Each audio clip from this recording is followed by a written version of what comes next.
What's up, Madridistas on YouTube? This is Kylian Mbappé. It is Friday. I am currently in Paris, a little bit jet-lagged, but I'm alive and I am ready to rock and party this weekend. I thought I would just upload something to tide you over because I'm not sure if we'll have time to do podcasts from now until before the game. So here's something from Thursday's mailbag where Lucas Navarrete and I answered a bunch of Real Madrid questions from patrons.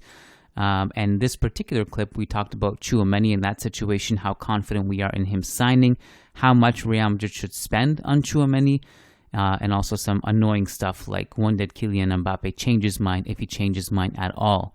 Also, is Bernardo Silva a realistic option? What about Paulo Dybala? Would he be a tactical fit? All that stuff. The full episode, which is not included in this, obviously, can be found over on patreon.com/managingmadrid. And we discussed Cruz's future in media. We discussed whether Nkunku would be a good signing or not. Would he be a good fit tactically? And also the future of state-owned clubs and a ton more. That's over on patreon.com/managingmadrid. If you like our work, please go over there and pledge because you get a ton of rewards. You get bonus shows, exclusive content, and the value is tremendous. And all you need is $3 a month. That's all you need to get access to our entire back catalog and all the exclusive content and at least one monthly Zoom call, which includes all the Champions League post-game shows live on Zoom. So again, patreon.com/managingmadrid. Enjoy today's clip and enjoy the final tomorrow. Where do you think, like the Tchouameni situation? Obviously, unbelievably annoying. The whole thing is like it's annoying for obvious reasons.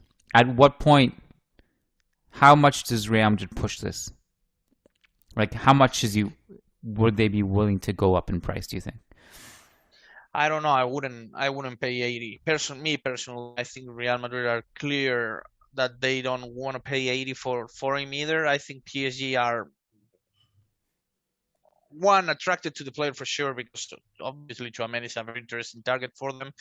Young, fresh, French, and very promising as a defensive midfielder, that's for sure. But also at the same time, they're probably taking episode 3 of their revenge against Real Madrid, trying to increase the ultimate price for Tchouameni. I don't see Real Madrid going above 60 million for him. Whether that's enough for the club to sign him, I don't know. I think that it will ultimately depend on this time. It will ultimately depend on Tchouameni's desire or wish and where he wants to take his career next. I think that Monaco will sell him. I think he will tell Monaco, or at least let Monaco know that he wants to go. And he will probably get offers from both PSG and Real Madrid, and it will all depend on how he wants to face the next stage of his career. It's on Tchouameni. I agree. It's on, like, I think Real Madrid have to be smart about this and not get caught up in proving a point to PSG. I think that's important, contrary to what people think. I disagree with the idea of trying to, like, play a power move or whatever. So long as it fits your sporting direction and your budget and your plan, then stick with that. Outside of that, don't do things because other teams are doing things. But this is on Tchouameni. The heroic move from Tchouameni here would be like, guys, I'm going to Real Madrid because that's where I want to go. Like, Monaco, do not sell me to Paris. I don't want to play for them. I want to play for Real Madrid. This is on him. If he comes out and says that stuff, and he'll become a cult hero because then he'll become the anti-Mbappé kind of figure. Yeah. Who didn't get sold out like that.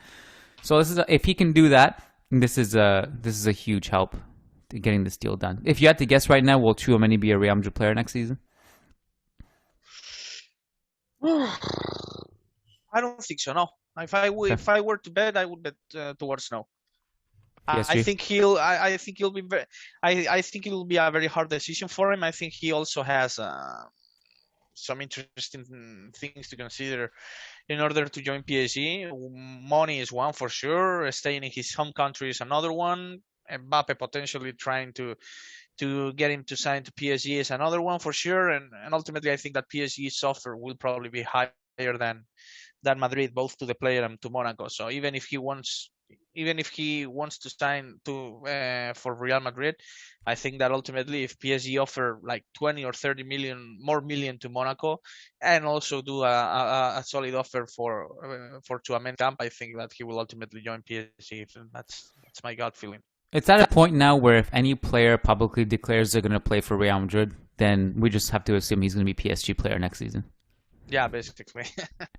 What we need to happen it's time for Real Madrid to leak to the media that they're interested in, I don't know, Eric Garcia or Morata.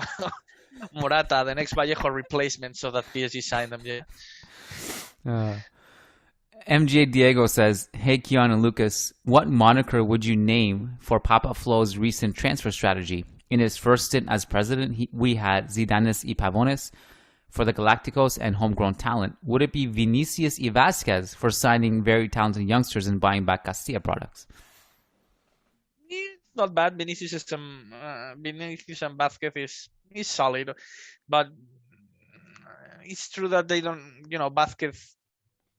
Well, yeah. It's now that I think about it twice, it's not bad. It's not a bad nickname. I don't think I can come up with a better one. I think we have to call it like the era of having players who want to be here. It's like everyone here, like apart from Bale, really wants to be here, and it's been just fed into the team unity and the team bonding and the brotherhood, all that stuff. Yeah, Vinicius and Valverde is also nice, since Valverde also signed as a very young man, but in a very different policy than Vinicius, much cheaper, playing for Castilla during his first few seasons here in Madrid. So, either Vinicius and Vasquez or Vinicius and Valverde sounds about right. Adar Zalikovic says, "Hey guys, I'm sorry for bringing up the Mbappé saga again. We will probably never know the real truth, but there's no doubt that Mbappé truly wanted to come to Real Madrid. The talks directly with Florentino, what he said in the summer last year. With that said, I find it very hard to believe he played with us for 1 whole year, just to get a better contract with PSG. Even Benzema was sure with his quotes and interviews that he made. I, of course, may be wrong. My question is, when do you think Mbappé made his final decision that he was going to stay at PSG? Do you think the narrative that he suddenly received a huge offer 1 week before the end of the season is true?" First of all, I don't agree with the first point, saying that it's very clear. There is no doubt that Mbappé truly wanted to come to Madrid. I think it was very simple for him to prove otherwise. So I disagree with that first point. And about the specific question that when Mbappé made his decision, only he knows. I think it's been a while since he did. I don't think it's the report saying that Mbappé received an offer a week ago and he reconsidered the whole situation in a 2-day span. I don't think those reports are true. I think that it's been known, or he knew at least for the last 2 months, maybe. I'm truly, and this is obviously just my perception of the whole situation. This is not a report or anything like that. But I'm fairly certain that PSG significantly improved their offer after being knocked out in the Champions League. I think that's ultimately where the point and the turning point of the whole situation was. I think that's where the moment when PSG decided to improve their offer like significantly. I think that's when I place it. I think ultimately it was inevitable. Seeing how it panned out now. Yeah. Like if he was a free agent last summer, whenever he was almost at Real Madrid and signed, PSG would have come with the briefcase at the last second or whenever. Yeah. And it would have happened last summer. So I think it was inevitable. I agree with you that only Mbappé knows. I'm not sure we'll ever know the absolute truth, but I also don't believe anything he and his mom said publicly. Nothing. None of it. I did not believe a word that came out of his mouth or his mother's mouth. Sorry. No. Not even the thing that the funniest thing I read. Pretty much the funniest thing is that this wasn't money wasn't involved, and that Real Madrid's offer was very similar to PSG. Come on, man. You want the PSG fans to believe that he didn't stay for money. That's because of the money. That's fine by me, but don't say that Real Madrid's offer was even close to PSG, because that's simply not true.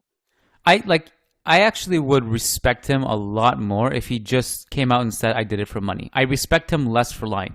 That's the honest truth. Yeah, but I understand. That's also not fair. Yeah, I mean, I know, I understand completely. You can't say that, but we all know the truth. It's just like when you read stuff like that, it's almost like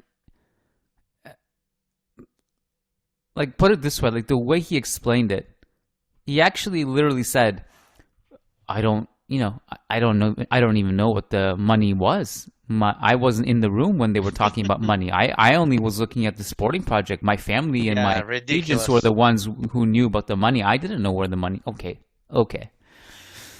Ridiculous. And by the way, the funniest thing of it all, also, this is the funniest. I thought about the funniest before, but this is the funniest. Is these latest reports coming from France that Mbappé wanted to control his image rights because he wasn't comfortable with gambling commercials or hamburger commercials and all that, and at the same time he's earning like hundreds of million euros from oil money. So come on, man. You know what actually irked me the most? Now we're playing this game. It had nothing to do with us, but when he came out and said, and I don't even think this was in the same interview, but he came out and said he basically trashed the entire South American football continent. Yeah, I saw it. Yeah. Like, even if you're correct, his this is his two attacking teammates alongside him are Messi and Neymar. I wonder what they thought about that comment. Right. Super disrespectful. Paredes, key player also. Yeah. Maria has been a key teammate also. Yeah, but and he wasn't correct. He wasn't right, by the way. It's just ridiculous. I mean, everything that has come out of his mouth during this latest interview have made me, dislike his character and his persona a lot. I just don't want Real Madrid to be a part of this person anymore in the future, no matter how great of a player he is. And I realize that Cristiano Ronaldo had his own flaws, very notable flaws during his career in Real Madrid, but lying as blatantly as Mbappe has been lying for the last few days, I don't think it was one of them. I think Cristiano was definitely more honest than Mbappe during his years in Madrid, even when he was just only considering money, like when all these "I'm sad" quotes after scoring a hat trick against Granada and all. I despise them, and I didn't like those quotes, but at least he was honest. Mbappe was leaking to the French media that he wasn't going to be a part of a commercial for gambling because that's not right for the younger generations, and I agree with that, by the way. But at the same time, he's taking money from Qatar, and we know how big of a democracy Qatar is, by the way. Tamid Kalam says, I want Bernardo Silva. He's a short-term solution for the right wing and a long-term Modric replacement. What are your thoughts? I think he makes sense from a fit perspective, for sure. I think he's, as Tamid mentions, he's probably the best Modric replacement Real Madrid can find in the market. I think he makes a lot of sense from a fit perspective. Problem is, again, negotiating with a state-owned club like Manchester City. This is a huge problem, by the way. Bernardo Silva is a key player for Guardiola and for Manchester City as a whole. I know he's been saying during the last few months that he could consider a departure from Manchester City and all that, but ultimately, if Manchester City want to keep him around, they will. They have the money to do so. They have the money to convince Bernardo Silva of staying. So this is my main issue with Bernardo Silva as a potential target for Real Madrid, is that you have to negotiate with a state-owned club again. But from a fit and football perspective, he makes a lot of sense for sure. I will say this about Manchester City. They're not known to hold people prisoner the way PSG are. It seemed like Brahim Diaz was a pretty smooth transaction with them, right? Yeah, but no big star has us to leave, Kylian. Yeah, but I think I Aware on his decline already. Brahim promising, but you could tell that that Guardiola wasn't very high on his potential. So we haven't tried to sign a big, huge. Nobody actually has tried to sign a key player for them away from him. Ferran In Torres recent. is the one I can think of recently. Really? I'm just Doesn't fit the saying. bill. I mean, he's good, and he's solid, but he wasn't that important for He was Guardiola. I don't think. Sané is also that might come to mind, but he was struggling a bit for Guardiola. I don't think we've seen them in the PSG Mbappé situation or Berratti PSG situation. I don't think we've seen them in this situation where they've been forced to either sell a big star or trying to sign an extension. I don't think the Ferran Torres or Sané situations are all that similar. Yeah, I think also though, yeah, you're right. When we don't have a huge sample size with them, but I also think, I don't think there's a reason for star players to leave also because apart from the obvious money reasons, they seem to have a pretty good culture there as well. Like you don't really hear reports of you only hear really good things because everyone seems to like playing for Pep and stuff. So, it's a. I guess it would be interesting to see if one of their stars was I want to go. Then maybe we'll see. Bernardo Silva also has a couple years left in his contract, right? It's not like a Mara situation where he would be more attainable. I think he has I believe he has 2024. I believe is when his. 2025. Oh yeah, it's really hard. Yeah. And he's 27 already. I mean, he would not make sense by the end of his contract. Okay, 30 years old. I mean, your career isn't over, but these players are probably seeking for a 4-year or 5-year deal, and that doesn't make any more sense. Coming off from Manchester City, who pay higher wages than Real Madrid, it doesn't. The timing will be now. The perfect timing for Bernardo Silva would be now, but he's too important for Manchester City to let him go. And again, even if he were going to go on media and say I want out, which I don't think is going to happen, by the way, we have not seen Manchester City in this situation before. So, football perspective makes sense, but otherwise, it's the writings on the wall that we should probably forget about him. The last one we'll have time to take today is from Tarek Goktas. He says, "Hey MMT, what do you all think of Real Madrid going after Dybala?